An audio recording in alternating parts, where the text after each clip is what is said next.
Francis and his revolutionary friends, right? His globalist friends, call them what you will. They always think in terms of the long game, as you said. They think in terms of centuries, not years, certainly not months. They're thinking way ahead here. And we have to learn to do the same thing as a counter-revolutionary force inside the church, as the loyal opposition inside the church. Think long term. You got to be in this to win it. So many times, people, the blindfolds come off. People recognize oh my gosh, there's a crisis in the church. They come in and they're all full of vim and vigor for the Latin Mass. And then they start saying it like it is and going further and further. And pretty soon they go out the back door and they start their own church somewhere and they go into obscurity and they're part of the problem, not the solution. Don't let that happen to you ever. Because the thing is, they've been at this for a long time. They still haven't succeeded and they're never going to succeed. These guys literally have been at it all my life, but even long before that. And here I'm on the screen right now, here's images, very flickering images, old images, video, of my own confirmation back in 1976, when my father, who you also see on the screen right now, he's walking there next to Archbishop Lefebvre. Fairly interesting footage. But my father had invited the Archbishop to come to America to help us keep the faith, to help Catholics keep the faith. When? Well, in the immediate aftermath of the church's Woodstock. Vatican II. That was the level of chaos. I was just a little kid already aware that something monumental had happened to the church. In fact, that's me on the screen right now, the day that Archbishop Lefebvre confirmed me. So I remember, it's vague, but I remember specifically living through this. I remember what we lost. I remember what it is that we're fighting for. Why do you travel all this distance to do it again?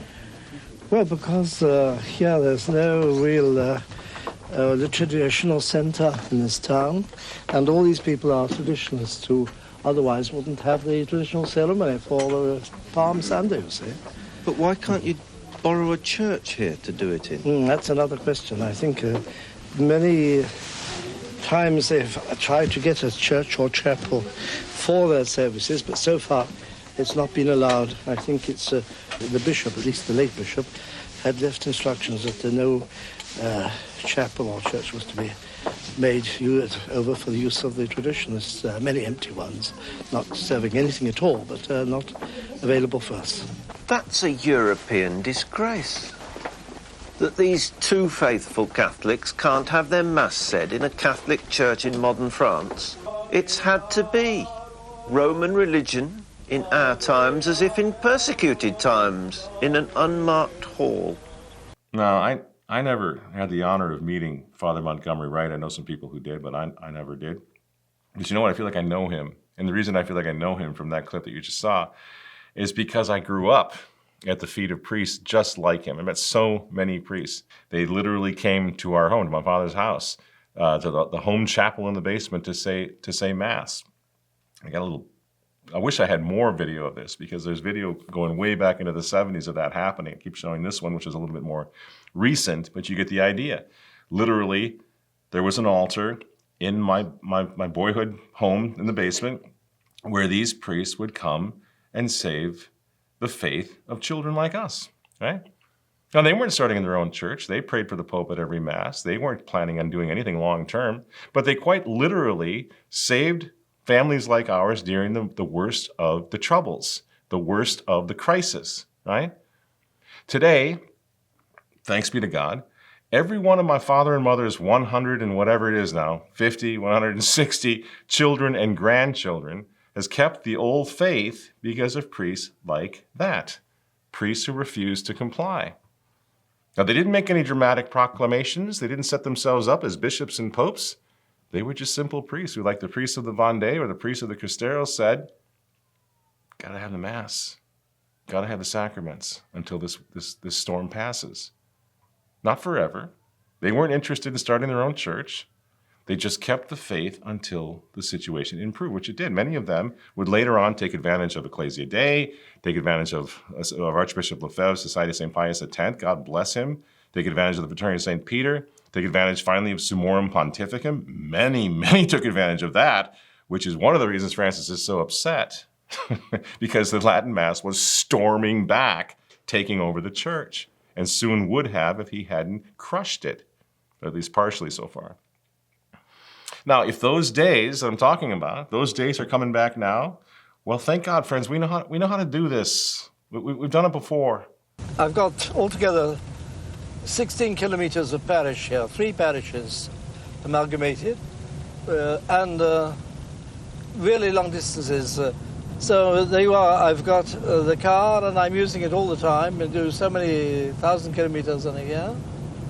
There are, I suppose, an equal number of people in each parish, about between 300 and 400. Altogether, just over 1,000 souls to look after. But the performance is not for the audience. It's not theatre. He's a priest. When he does it, he says the Latin word, the old form for his God. And I know many diocesan priests right now who feel exactly the same as he did, 40 years ago. Some of them write for the Remnant. In fact, one of them wrote this just yesterday in this newspaper, in the Remnant. Father Chalatus writes, quote, "I recently had 2 Novus Ordo funerals of devout Catholics in their 90s who had raised all their children in the faith, including education in parish schools. At these funerals, there were at least 80 family members present, spanning 3 generations. Out of 80 children and grandchildren, only 4 of them are still practicing the Catholic faith." And Father concludes, he says, "And in the face of such damning data, Rome refuses to accept the obvious conclusion that Vatican II reforms have caused this," end quote. You see what I'm saying, friends? Don't give up on diocesan priests. These guys are on the front line. I know dozens and dozens of them personally, and many of them are going to hold the Catholic ground. Just watch and see them do it, because they're fed up like we are. Like many bishops are. Many good bishops are done now. They're done with this, right? It's becoming so obvious of what's going on that they're saying, you know what, it's either Christ or this. I'm going to stay with Christ. So wait for the bishops. They already are. They already are coming over. They already are beginning to lead, aren't they? So let me close with this. Maybe it'll be useful. I don't know. Maybe helpful on some level. I'm the father of 7 children. Now, when my kids were real little, I remember thinking when I'd go to the mall or the grocery store or whatever, I remember thinking that the kids walk pretty slowly. If I keep even half an eye on them, I'm not going to lose them at the mall or wherever. They'll be okay. I'll be able to catch them before they wander off. And then one day I realized that I was looking at it all wrong, because the babies weren't going to wander off. That wasn't the problem.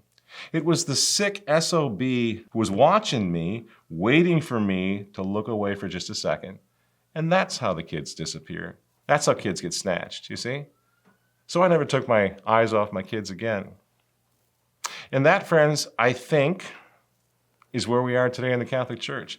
Malicious actors are coming for our kids. They're coming for our faith, for our Mass. They want to exterminate it. They want to end it. They're threatened by it, you see? So from their point of view, it doesn't really matter, how many families go to your Latin Mass. In fact, that's a problem. It doesn't really matter how long the processions are, because that's a problem for them. It doesn't really matter how many babies line the back walls of our churches, because for these SOBs running the Vatican, that's the problem. Now, we need to continue to show those videos, and we need to continue to tell, because again, the world is watching. So from the point of view of running a business or running a church or running anything, when you have thriving Latin Mass parishes all over the place, and we all have run our video cameras to prove that, show it to the world, because it helps expose the evil of what's going on inside the Vatican right now.